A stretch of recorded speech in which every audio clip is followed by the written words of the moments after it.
Hello, everyone. My name is Stephanie Guzman, and today my presentation will be on college access and readiness. Before we start, I wanted to explain why I have specified my topic to access and readiness, and it's because a lot of the reasons why college access is unavailable to most students is because they are not ready for that process, or they weren't given the right resources which can get them ready in order to gain that college access, in order to lead them to the next steps, which include getting ready for college, planning their lives after school. So that's why I kind of specify it into readiness as well as access. So here's my presentation. What we're going to go over is college access and readiness, their definitions, and some issues you would see as a college counselor in schools, that are a really big concern as to why the low numbers of readiness and access are in schools. After that, we're going to look at some developmental considerations, basically why students may not be ready, some things that you may see early on before high school, some things you may see in high school. Next, we're gonna specify more into some multicultural considerations. So, specifically looking at two groups and their lack of access and lack of readiness, and some reasons that may be for that. After that, we're gonna specifically look into the school counselor and what equity means to a school counselor when it comes to this issue, and what access of services they may be able to provide or should provide to students to be ready for college. The next is the relations to a comprehensive school counseling program. So, how does college access and readiness relate to our typical school counseling program? And last will be our references. College readiness and college access. College access is where students are provided the necessary skills, which include college involvement in courses that leads to successful graduations. And that also shows college enrollment rates. So, having the access to scholarships, having the access to even look at colleges, and those type of resources are very important for students to even consider going to college.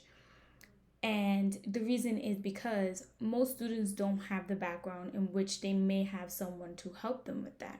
So, if schools and school counselors were to provide that for students, college enrollment rates will be higher and would probably lead to successful graduations. There are also some courses that gain some college access, because one of the big problems is that there's not a lot of financial help for students.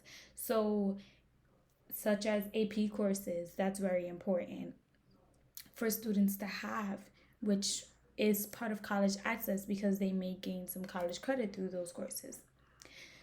College readiness is students are provided the education that leads them to being academically prepared for both college and career options. So, in order to gain that college access, they need to have that college readiness, which includes their grades, which includes their SAT scores. And some examples are rigorous courses such as I said before, AP classes. Most students are stuck in remedial classes and not pushed to the limit in which they might be able to take some AP courses, which may be beneficial for college. And some students don't have high educational aspirations and expectations. And sometimes it's because other people don't have those same expectations for them, which may cause them to not think so highly of themselves. So, having that confidence, having those goals, having those expectations is very important, and it's part of having that college readiness and the developmental process of career development. So, a lot of students um, choose to go to college, and a lot of students choose to go straight into career or choose vocational school. But having that developmental process and having that plan, it's something that students need, and it's part of readiness, having a plan individually for all different years throughout high school, and especially your last year, deciding what you're going to do next. A lot of students, in order to have that readiness, need a plan. Some issues regarding college readiness and college access are many schools do not have the necessary resources to effectively prepare students for college. So, academic planning is really, really important. A lot of students don't know what they need to take in order to graduate, or don't know that they can take AP courses, or some schools don't even have AP classes in general. And those resources are very important for students to even feel motivated to keep going. A lot of students make it to their senior year and not know that they needed a certain amount of credits, or they didn't know that they needed to take certain classes in order to graduate. And that can be very discouraging, and can also be an issue in readiness in college access. Schools contain achievement and opportunity gaps. So, a lot of schools, especially low socioeconomic schools, urban schools, have have low achievement rates, and there are big gaps between unrepresented minorities and white students, which is very, very detrimental, because a lot of schools have minorities, so their achievement rates and their opportunity rates are going to be very low, because majority of their students are minorities. So that is a big issue as well. There are low post-secondary expectations. There is this stigma that minority students don't have to go to college, or don't have the mindset or the attitude to even pursue any college dreams. And because teachers, staff, counselors do not have those expectations for those students are not going to have those expectations for themselves. Some students don't have those expectations in their household, therefore their only resource is their school. And if both places don't have that for them, they're not going to have it for themselves, which can be an issue when getting ready for college or deciding if they even want to go to college. The lack of accurate information about educational requirements. A lot of schools don't have the right information for students. And that can include not staying up to date in the changes in school requirements or college requirements. Some schools are left behind. Some schools don't update students on the changes, because a lot of changes happen throughout the year, from year to year. And if a school doesn't stay on top of that, the student won't know that information, and they probably won't stay on top of that as well. So having that accurate information is important for students, especially if they are thinking about going to college. If you don't have the accurate educational requirements, how is a child supposed to be motivated to move on to college if they're not informed with those things? The next is students' lack of college knowledge. Some students come from backgrounds in which they may be first generation students going to college, and that means no one in their family knows the right information about college. They don't know about scholarships, they don't know about financial aid, they don't know about which college have which programs, or which one is better for students, or if being far away is important or being close is important. Those things are very important.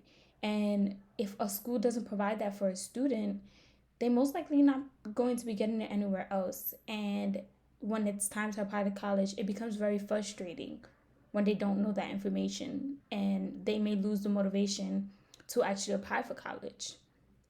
For example, I remember myself being in high school, and due to my mom staying in New York City to go to college because she had kids, I never really understood what it meant to go outside. I never really knew the process of applying to private schools outside of New York State. And therefore most of my applications were for New York State school, which isn't a bad thing.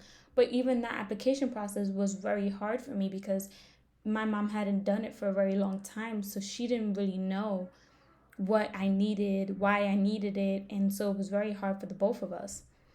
And if it wasn't for me having my school counselor and my school making sure I had those resources, I would be very frustrated in that process and be probably would have never went to the college that I did go to. And therefore the lack of college knowledge is very detrimental, and having that college knowledge is very important. Compounding personal issues. Going back to first generations, a lot of students have people in their family who never been to college, or even environmental factors that may promote them not to believe college is a thing for them. Personal problems that they're having at home may lose their motivation, or personal issues such as immigration status, um, financial situations. Those are all issues that may cause a student to lack college readiness or college access. The last being inconsistent family support and encouragement. Students probably won't have parents who think college is necessary. They don't think that college would be the next step for them. They would rather them get the job. Or there's some families who believe that they don't have the financial support, therefore they don't want their child to go to college because they don't want their child to be in debt. And that support and encouragement is very important. A lot of students need their parents' support, their family support in order to pursue their next goals and next expectations. And so having that can cause college readiness and college access. Developmental considerations. For high school students, the inability to independently access general information. As a high school student, most students should know how to do this. And there are a lot of students in high school who don't. And that's because probably in elementary and middle school, they weren't given that access or weren't given those classes in order to do so. The next being limited reading and math abilities by the ninth grade, which may lead to the placement in remedial classes. High school isn't very important. However, everything in high school is as important. If a student has limited reading and math abilities by high school, they're going to lack the necessary resources in order to have that college readiness. For example, if a child's reading and math levels are below what they're supposed to be in high school, they're going to be placed in classes that are average or for their reading level or math level, meaning that they won't be challenged because of the fact that they are limited in those abilities. And the challenge is what gains the motivation, and the challenge is what gains the college readiness, because those challenges classes include AP courses. In elementary school, classroom placement. A lot of students who go into elementary school, take classroom placement tests and are put into certain type of classes. And those classes have to be able to challenge those students so that the next year they won't be in that same class. They'll be going to a more challenging class. And so by the time they reach high school, they'll be able to take AP courses and won't have that limit of reading and math abilities. English language learners. That is a very, very big developmental consideration. A lot of students come into schools and only know a little bit of English or don't know English at all. And their placement in classes can really affect how much they learn or how they learn or whether or not they're going to be successful when they get into high school. So finding the right classes, finding the right exams in order to place them in classes is very important. And special education classes are also important. Like classroom placement, we need to challenge students in order for them to gain access to the next challenging class so that they can have that college readiness and that college access. Language barrier goes back to English language learning. Students are limited in academic abilities due to language barriers. And that can really affect how much a student knows, how much a student learns, or how they learn. It may take longer. But if someone doesn't put in that effort to help them or challenge that student, they're not really going to learn in the same pace as others. And they're not really going to get to their end goal if no one motivates them to do it. And then having that college knowledge it's a developmental consideration, because having that college knowledge will give the child the motivation to work on their reading and math, to, learn how to independently access general information, to make the goal to get out of special education classes or learn more English so that they can be successful in their other classes. So that college knowledge is very important. Multicultural considerations, low socioeconomic status. That we're going to specifically talk about that. So college enrollment rates, students are less likely to enter or complete higher education, which is about 48% for a low economic status student.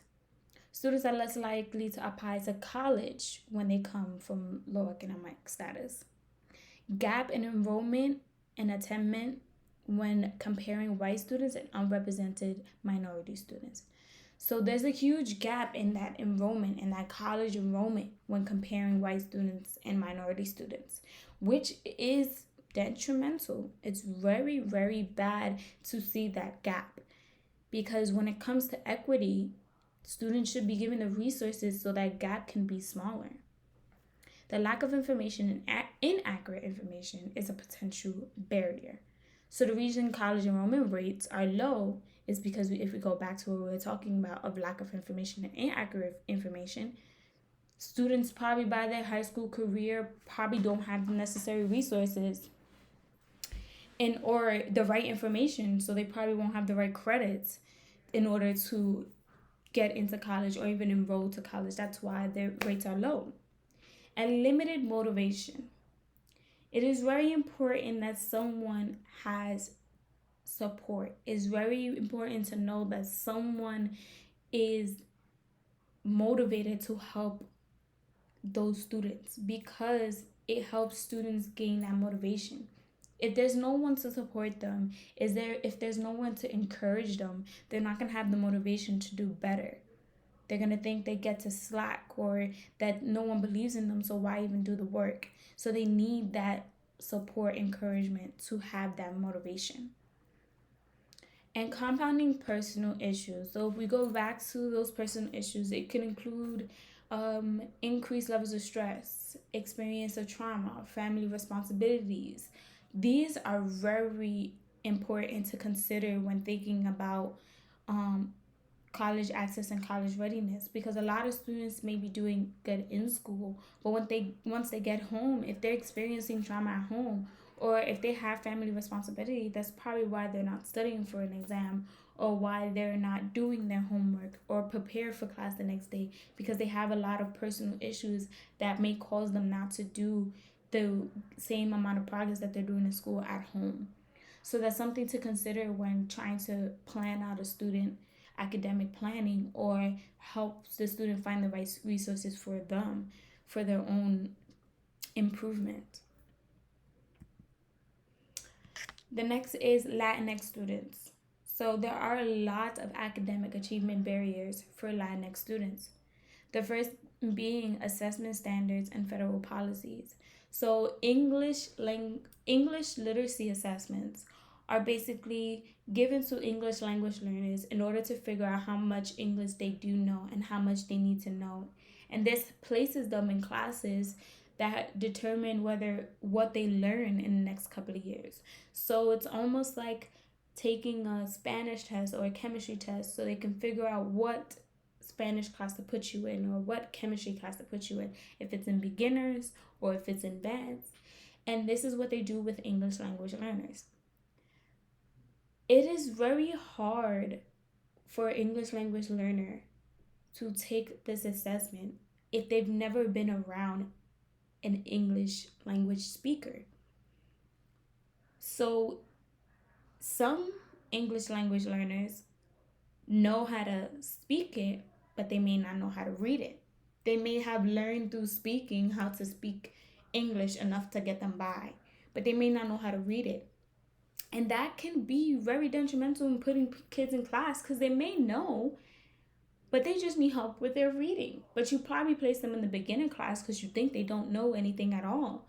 So that placement is very, very important to consider. And federal policies, there are a lot of immigrant students who probably don't want to take these assessments or believe assessments are not helpful because they're scared the idea of test. Discrimination and stress. So students may not feel like they fit into classes or with teachers because of the fact that, for example, not knowing how to say certain names from some certain cultures may make you feel uncomfortable, especially if you have to repeat it over and over again. There's no connection between that teacher and student if you're not remembering how to say a child's name. Or their accent, having an accent when you speak and having someone continuously correct you and telling you that you're wrong because of your accent, it's very stressful and it makes you not want to learn anymore because everything you're learning is wrong. When at the end of the day, it's not wrong. It's just there's a different way of learning how to speak. And interpreters. A lot of students have to interpret for their parents. So they're probably going to tell their parents one thing, but they're actually failing. So that's something that teachers have to consider. Greater depressive symptoms and lower academic achievement.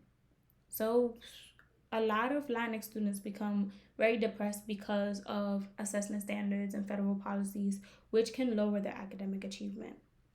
They have limited resources, so counselor to student ratio in some schools are really high, and that may cause a lot of Latinx students to feel like they're still alone because they don't get that attention that they need from their counselors. Immigration status, parents and students. Parents probably don't want to talk to teachers because of their immigration status, so teachers can't talk to parents to get that parent support for students. Or unrepresentation of students in special education. So not having someone represent students in special education is very detrimental because of the fact that students in special education need that in order to gain the resources that they need. Motivation, concerns, and attitudes. Negative attitudes about students' ability equals lower academic achievement.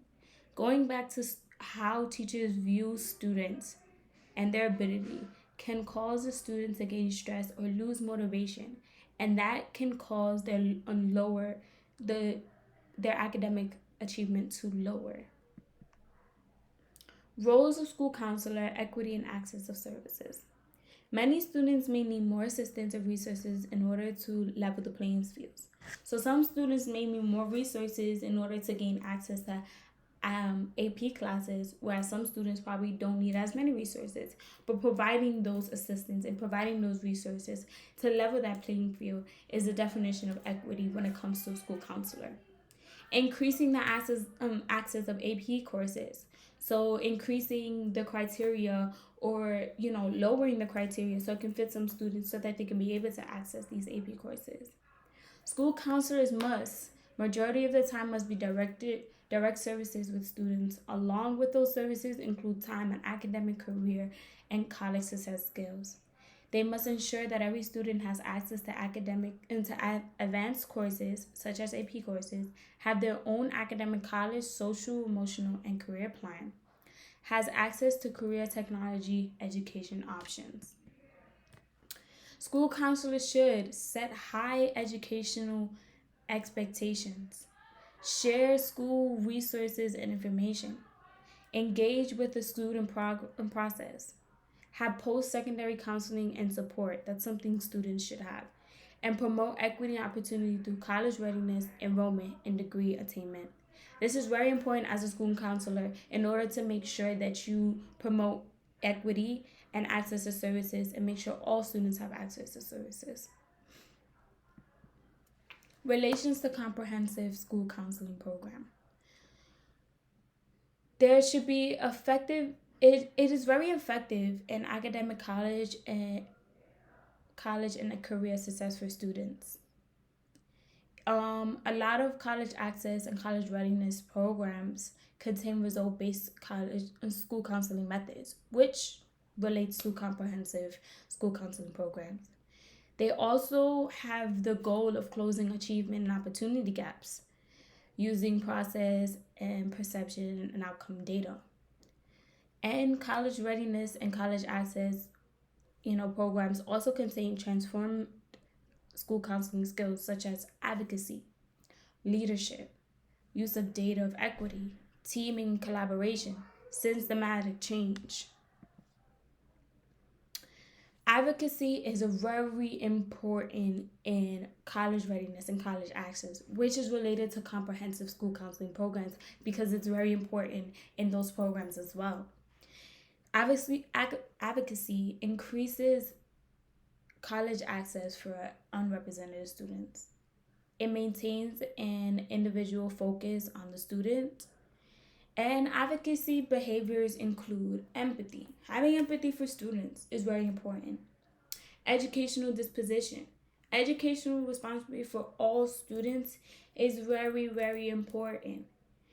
Yes, no student deserves special treatment, but all students deserve the right access. All students deserve the right resources, whether it's more for one and less for the other, depending on how much they know, depending on how well their grades are. All, all students should have ethical responsibility. All counselors should have ethical responsibility for students. Communication skills, whether it's with students, other staff, with parents, is very important when advocating for students. Having that one-on-one relationship with students is also very important. Why? Because students need to know that there's someone, just one person, who can be there for them, who can motivate them, and who can have that time for them. So creating that one-on-one relationship can show the student that you're there to support, you're there to encourage, you're there to motivate, you're there for them when no one else is. The use of data. Having the right data, whether it's to show students and help them find academic planning, or whether it's for your own use so that you can find the right resources for students or find the right classes or be able to advocate for them, is very, very important.